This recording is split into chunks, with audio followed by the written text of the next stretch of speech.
Coagulation of lyophilic sol, ठीक है, यानी लाइफ, अभी हम लोग लायोफोबिक का सीखे थे कोगुलेशन, तो आज का टॉपिक स्टार्ट होगा कोगुलेशन ऑफ लायोफिलिक कोलाइड्स, यानी जो जो जिसमें डिस्पर्स फेज और डिस्पर्सिव मीडियम में अट्रैक्शन होगा उसको आप कैसे कोगुलेट करोगे, उसको आप कैसे कोलेट करोगे। तो इसका टॉपिक छोटा एनसीईआरटी में छोटा सा टॉपिक दिया हुआ है, ठीक है, मैं एनसीईआरटी बुक आपके साथ शेयर कर रहा हूँ।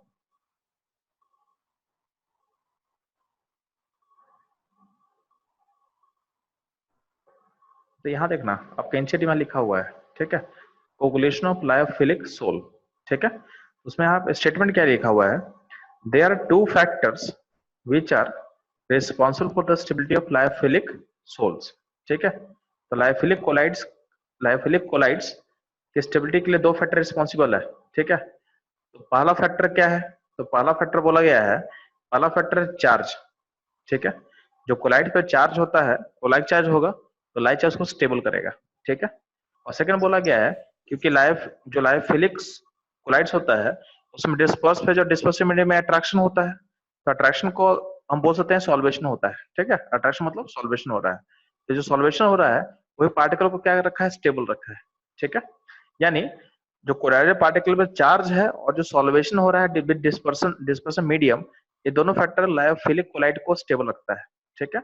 अगर हमको इसको कोगुलेट करना है तो दोनों फैक्टर में से हटाना पड़ेगा, अगर दोनों फैक्टर हटेगा तो क्या होगा, आपका आपका जो कोलाइड्स है वो क्या हो कोगुलेट कर जाएगा।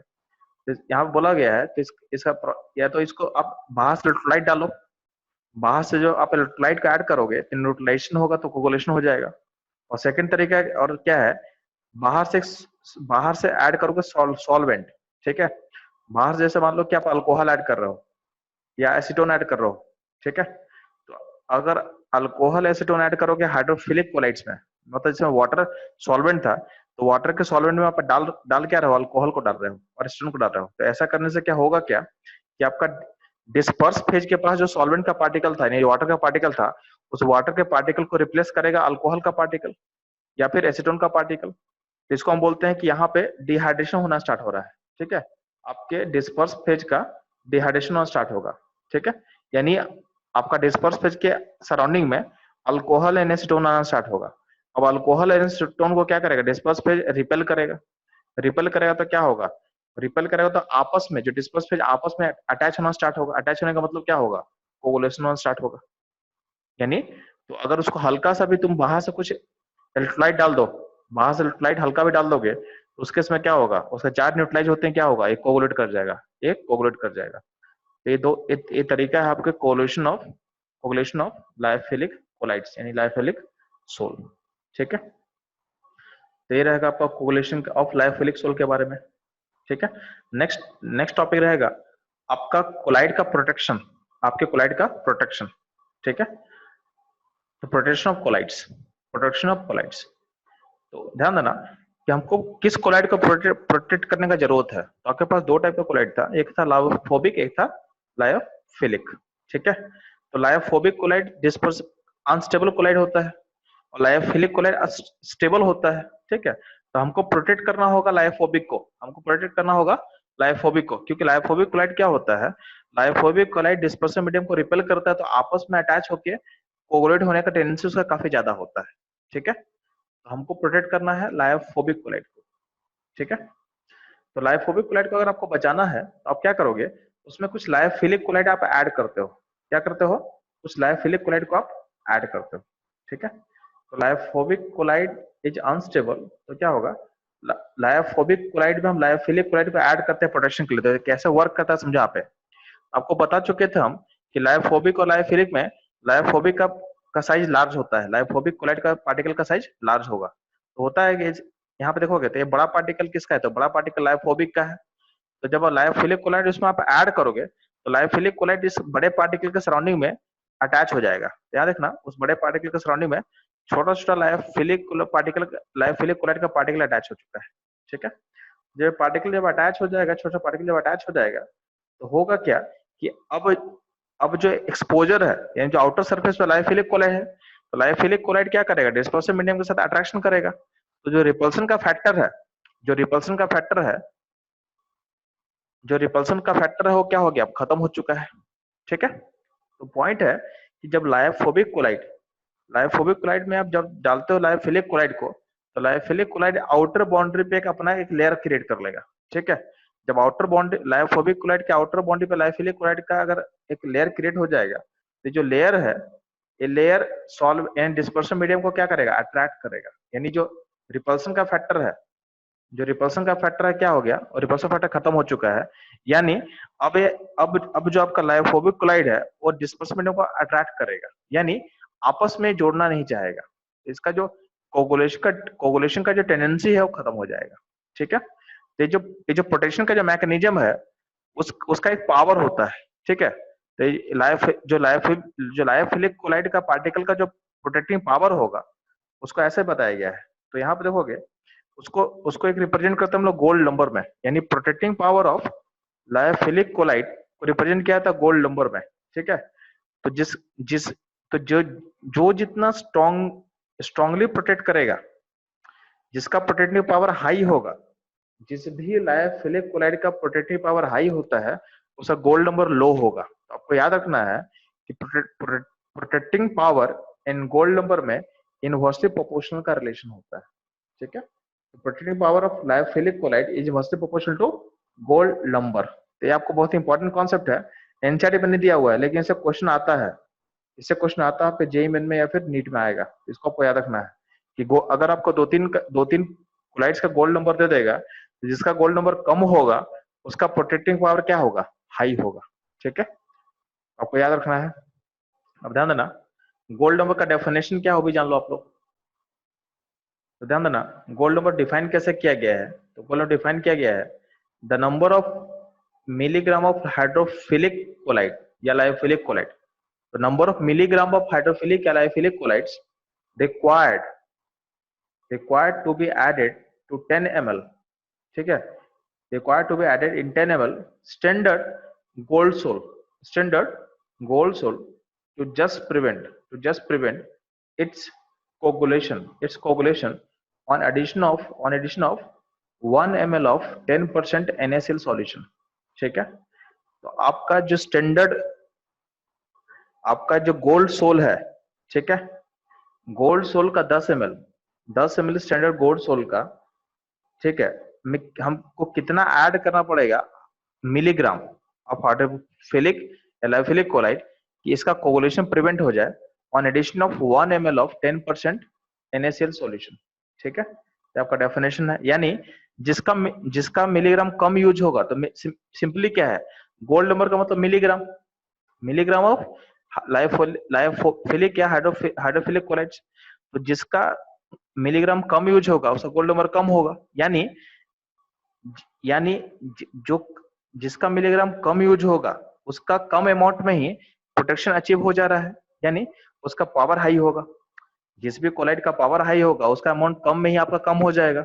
इसका मतलब सिंपली है कि जिसका गोल्ड नंबर कम है इसका मतलब उसका पावर हाई है। पावर हाई बोलने का मतलब है उसका कम अमाउंट में ही आप कोगुलेशन को ब्लॉक कर पा रहे हो, मतलब उसका कम अमाउंट में ही कोगुलेशन प्रिवेंट हो जा रहा है। तो जिसका पावर हाई होता है वो कम अमाउंट में ही अपना काम कर देगा। ठीक है, यहाँ पे गोल्ड नंबर दिया हुआ है, ये आप ध्यान देना। जिलेटिन का गोल्ड नंबर होता है 0.005। ठीक है, एक एल्बम में क्या होता है 0.08 के आसपास। गम होता है 0.1, प्रोटेक्टिव चार्ज का होता है 25। तो सबसे अच्छा कौन सा किसका प्रोटेक्टिव पावर होगा, तो जिलेटिन ही सबसे बेस्ट होगा प्रोटेक्ट करने के लिए, और प्रोटेक्टिव चार्ज सबसे खराब होगा, यानी इसका प्रोटेक्टिव पावर क्या होगा, सबसे लोएस्ट होगा, क्योंकि इसका गोल्ड नंबर क्या है, हाईएस्ट है। ठीक है, अगला पॉइंट है कि हम लोग कोलाइड बनाना सीख चुके हैं। ठीक है, जब कोलाइड बनाना सीख चुके हैं तो कोलाइड में क्या होता है कि जब बनाते हैं तो कुछ ना कुछ आयंस बचा हो रहा था डिस्पर्शन मीडियम में। ठीक है, कुछ ना कुछ आयंस डिस्पर्शन मीडियम में क्या होगा, बचा हुआ रहेगा। ठीक है, जब डिस्पर्शन मीडियम आयन बचा हुआ रहेगा तो वो आयन क्या कर सकता है, आपके डिस्पर्स फेज को न्यूट्रलाइज कर सकता है। आपके डिस्पर्स फेज के पार्टिकल पे चार्ज है, तो आपका डिस्पर्शन मीडियम में जो चार्ज प्रेजेंट है वो आपके डिस्पर्स फेज के चार्ज को न्यूट्रलाइज कर सकता है और कोगुलेशन कर सकता है। ठीक है, तो आपको कोलाइड को स्टेबल करने के लिए क्या करना पड़ेगा, आपको डिस्पर्शन मीडियम का जो चार्ज है उसको बाहर निकालना पड़ेगा। ठीक है, इन डिस्पर्शन मीडियम में जो चार्ज प्रेजेंट है उसको बाहर निकालो। ठीक है, इसको बोलते हैं हम लोग प्यूरिफिकेशन करना, इसको बोलते हैं प्यूरिफिकेशन। ठीक है, प्यूरिफिकेशन का ध्यान देना। तो पहला मेथड है प्यूरिफिकेशन का, डायलिसिस। ठीक है, डायलिसिस का मतलब क्या, आप डाल दो उसको। ठीक है, तो यहाँ जो सीखे थे यहाँ पे डायलिसिस में ऐसा ही कुछ होगा। जब डायलिसिस करो तो क्या होगा, आपका जो बाहर का जो पार्टिकल्स है चार्ज वो बाहर चला जाएगा। बाहर चला जाएगा तो डिस्पर्सिव मीडियम का जब चार्ज बाहर जाएगा तो आपका सिस्टम क्या हो सकता है, मतलब इम्प्योरिटी से फ्री हो गया, यानी आयन फ्री हो चुका है। तो बस आपके कोलाइडर, आपके डिस्पर्स फेज के पार्टिकल पे चार्ज बचा हुआ रहेगा। बस तो ये हमको अचीव करना है। ठीक है, लेकिन ध्यान देना, डायलिसिस परसिस्टेंट मत करना। काफी लॉन्ग टाइम डायलिसिस कर दो तो क्या होता है, आपका डिस्पर्स फेज का भी चार्ज बाहर चला जाएगा, तो कोलेशन होकर कर जाएगा। तो स्मॉल अमाउंट ऑफ चार्ज आपके सिस्टम में रहने देना है। ठीक है, तो डायलिसिस करके भी हम इम्प्योरिटी को यानी चार्ज को हम हटा सकते हैं। ठीक है, तो डायलिसिस बहुत स्लो प्रोसेस है। डायलिसिस बहुत स्लो प्रोसेस है। तो डायलिसिस को हमको फास्ट करने के लिए क्या करते हैं, तो एक यहाँ पे नया वर्ड यूज होगा, इलेक्ट्रोडायलिसिस। तो डायलिसिस को अगर फास्ट करना है तो हम डालें, क्या करेंगे, इलेक्ट्रोडायलिसिस। इलेक्ट्रोडायलिसिस का मतलब क्या होता है, डायलिसिस डायलिसिस वाले सिस्टम में, यानी यहाँ पे डायलिसिस इसको कर रहा है तो बाहर में एक फील्ड अप्लाई कर रहा है। बाहर में फील्ड अप्लाई कर रहा है, तो बाहर में जब फील्ड अप्लाई करेंगे तो क्या होगा, जो अंदर का चार्ज है उसमें अट्रैक्शन फोर्स बढ़ेगा। तो क्या होगा, अंदर का चार्ज का मूवमेंट फास्ट हो जाएगा। तो डिस्पर्सिव मीडियम का चार्ज बहुत रैपिडली क्या होगा, बाहर निकल जाएगा। ठीक है, एक्सटर्नल फील्ड अप्लाई करने से क्या होता है, डिस्पर्सिव मीडियम का जो चार्ज है और जल्दी फास्ट बाहर निकलेगा। इसको बोलते हैं हम लोग इलेक्ट्रो डायलिसिस, इलेक्ट्रो डायलिसिस। ठीक है, सिमिलरली अगला तरीका है अल्ट्रा सेंट्रीफ्यूगेशन। मतलब जैसे आप मिक्सी को घुमाते हो ना, तो मिक्सी को जैसे आप अगर बटर निकालना होगा आपको, आपको मिल्क में से, तो आप उसको मिक्सी में घुमाते हो तो क्या होता है, बटर नीचे सेटल कर जाता है। ठीक है, अब बाकी सारा ऊपर चला जाता है। तो ध्यान देना, आपका जो कोलाइडल सिस्टम होता है उसमें क्या होता है, डिस्पर्स फेज होता है, डिस्पर्सन मीडियम होता है। तो डिस्पर्स फेज का पार्टिकल लार्ज होता है और डिस्पर्सन मीडियम क्या होता है, उसका लाइट पार्टिकल्स होता है। ठीक है, तो होता क्या है कि उसका अगर सेंट्रीफ्यूगेशन करोगे तो जो जो आपका डिस्पर्स फेज का जो लार्ज पार्टिकल है वो नीचे बैठ जाएगा और डिस्पर्सिव मीडियम ऊपर उठ जाएगा, मतलब दोनों सेपरेट हो जाएगा। तो दोनों सेपरेट होगा तो क्या होगा, जो भी आपका इम्प्योरिटी मौजूद था, यानी जो भी आयन मौजूद था, कहाँ मौजूद था, डिस्पर्सिव मीडियम में। तो जब डिस्पर्सिव मीडियम बाहर जाएगा तो आपका इम्प्योरिटी बाहर चला जाएगा, तो आपके पास ये बचेगा डिस्पर्स फेज बचेगा। अब डिस्पर्स फेज हम लोग क्या करते हैं, आपका प्योर डिस्पर्सिव मीडियम जो आयन फ्री है वो अलग से लाते हैं, उसको मिला देते हैं। ठीक है, मतलब एक बार आप उसको सेंट्रीफ्यूगेशन में डाल दिए तो डिस्पर्स फेज डिस्पर्सिव मीडियम अलग हो गया। तो अभी जो डिस्पर्सिव मीडियम अलग हुआ उसमें आयन से मौजूद था, तो आयन भी साथ में बाहर चला गया। अब हम क्या करेंगे, जो डिस्पर्स फेज मेरे को मिला है, उस डिस्पर्स फेज में हम pure form of dispersive medium add कर देंगे। तो इससे क्या होगा, आपका जो फिर से कोलाइड में के फॉर्म में चला जाएगा और अब ये जो कोलाइड बनेगा उसमें आपका डिस्पर्सिव मीडियम में कोई भी आयन मौजूद नहीं होगा। ठीक है, इसको बोलते हैं हम लोग ultra centrifugation method. Similarly similarly एक होता है अल्ट्रा फिल्ट्रेशन। अल्ट्रा फिल्ट्रेशन का मतलब होता है फिल्टर पेपर, आप जानते हो। तो फिल्टर पेपर के बीच में, बीच में रख के कोलाइड्स को प्रेस किया जाता है।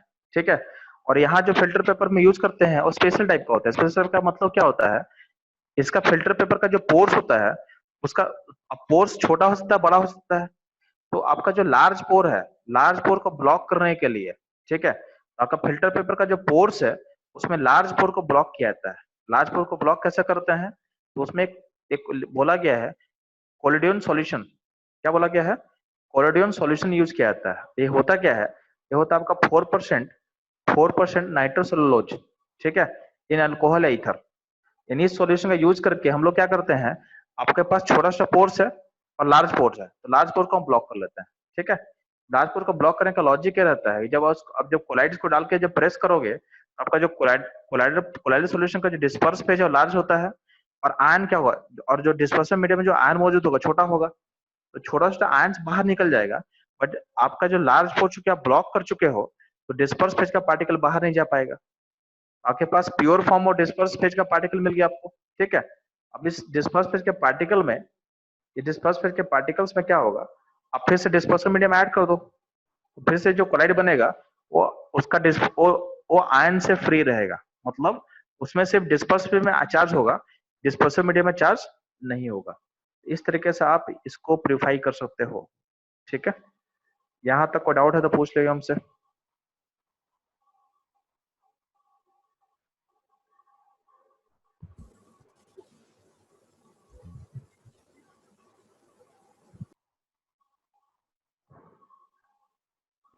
नहीं सर। नहीं? No sir. No sir. तो ठीक है, तो लास्ट टॉपिक खत्म ही कर लेते हैं इसका, ठीक है? ठीक है, तो ध्यान देना, आपका इसमें लास्ट टॉपिक जो छोड़े हुए थे हम, इमल्सन छोड़े हुए थे, ठीक है? इमल्सन क्या होता है? इमल्सन भी एक टाइप ऑफ कोलाइड होता है। Emulsion is a type of colloid जिसमें आपका डिस्पर्स फेज भी लिक्विड होगा और डिस्पर्सन मीडियम भी लिक्विड होता है, यानी दोनों लिक्विड लिक्विड होता है, ठीक है? तो उसको हम बोलते हैं इमल्सन। एग्जाम्पल क्या होगा? Milk. Milk is example of dispersion, sorry, हाँ, मिल्क एग्जाम्पल ऑफ इमल्सन, ठीक है? तो ये जो लिक्विड लिक्विड टाइप होता है, तो ये इमल्सन दो टाइप का पॉसिबल है। इमल्सन दो टाइप का पॉसिबल है। दो टाइप का क्या पॉसिबल है?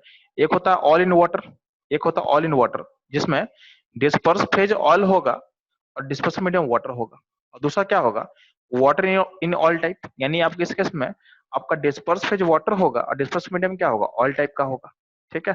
तो कभी कभी पूछता है कि इसको आप डिस्टिंग्विश कैसे करोगे, इसको आप डिस्टिंग्विश कैसे करोगे कि कौन सा वाटर इन ऑयल है, कौन सा ऑयल इन वाटर है? तो हम लोग क्या बोलते हैं कि आप इसमें डालोगे वाटर सोल्यूबल डाई, यानी ऐसा कलर जो वाटर में घुल सकता है, तो हम ऐड करते हैं वाटर सोल्यूबल डाई। तो अगर आपका ऑल इन वाटर होगा, ऑल इन वाटर होगा, तो होगा क्या कि आपका डिस्पर्सन मीडियम वाटर है, तो पूरा का पूरा मीडियम कलर में भर जाएगा। आपका डिस्पर्सन मीडियम में वाटर होगा तो पूरा का पूरा सिस्टम कलरफुल हो जाएगा।